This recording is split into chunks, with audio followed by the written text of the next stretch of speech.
এবার গরম ভাতের সাথে পুরো তরকারিগুলো সাজিয়ে নিয়েছি, তো দেখো। প্রথমে আছে এখানে টক কাতলা মাছ দিয়ে খামা আলুর টক, লাউডাঁটার ঝোল রুই মাছের, কাতলা মাছের মাথা দিয়ে শীতের মশরুমে বাঁধাকপি, বাড়ির ওলকপি। ফুল ভিডিও দেখতে হলে কমেন্ট বক্সের লিঙ্কে ক্লিক করুন। কাতলা মাছ দিয়ে বাঁধাকপির তরকারি একদম ঘরোয়া স্বাদে।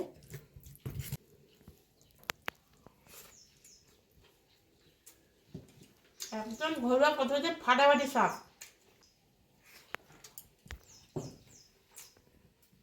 শিরায় শিরায় পুরো উপশিরা হয়ে উঠছে বাঁধাকপির তরকারিটা খেতে।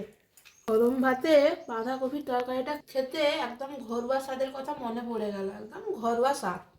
পাতে নিয়ে নিব জ্যান্ত লাউ ডাঁটা আর রুই মাছ,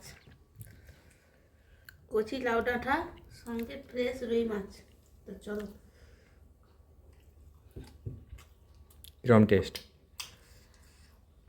গালে পুর দিতে মনে হচ্ছে পুরো অল্প বয়সে ফিরে যাই।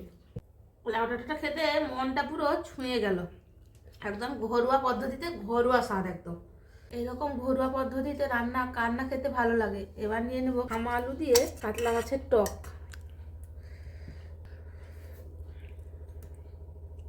হ্যাঙলটা কত সুন্দর ফ্রেশ, কত সুন্দর মিহি হয়েছে দেখো, পুরো নরম তুলতুলে, গালে পুড়লেই একদম চাঙ্গা। খামালু দিয়ে কাতলা মাছের টকটা আপনারা বাড়িতে না বানিয়ে খেলে টেস্টটাই বুঝতে পারবেন না। মুখের কথা বললে হবে না, বানিয়ে খেতে হবে।